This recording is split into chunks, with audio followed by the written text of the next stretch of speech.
Est-ce qu'on pourrait vous prendre quelques cartons de tomates, s'il vous plaît?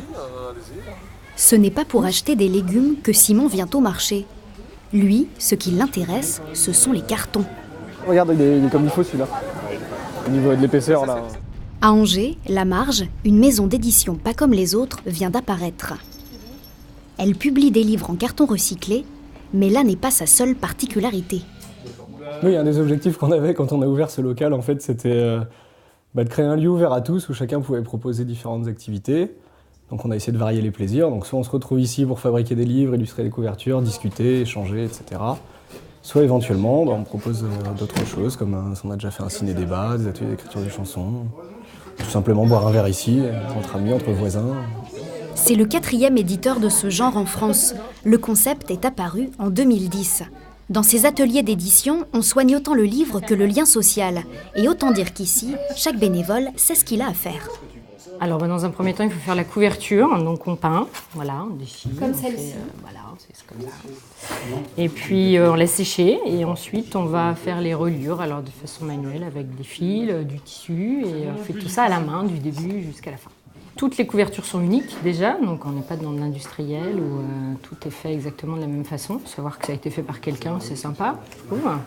Grâce à ses petites mains, en 6 mois, La Marge a déjà édité 7 livres, tirés jusqu'à 200 exemplaires.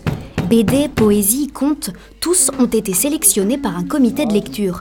L'un des premiers à avoir tenté sa chance, c'est cet auteur angevin. Je considère, moi, que la poésie, dans bien beaucoup de pays, est à la marge. Et comme c'était de la poésie et une nouvelle un peu particulière que j'avais envoyée ailleurs et qui m'était revenue, je trouvais que la marge, c'était bien. Pour les auteurs, même des auteurs confirmés, moi, je pense que ça peut être quelque chose d'intéressant. En fait, c'est une démarche politique, philosophique, un peu. Mais pas économique. Les auteurs ne sont pas payés. En échange, ils repartent avec une dizaine d'exemplaires de leurs livres qui ne seront pas répertoriés à la Bibliothèque nationale de France. Les livres, à ce stade, ne sont pas un statut de livre reconnu en tant que tel, parce qu'ils n'ont pas de numéro ISBN déclaré, et les auteurs n'ont pas de contrat d'édition.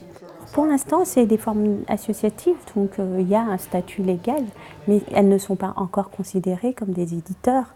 Pourtant, en 4 ans d'existence, une 60aine de livres a été édité en France, vendus à près de 20 000 exemplaires.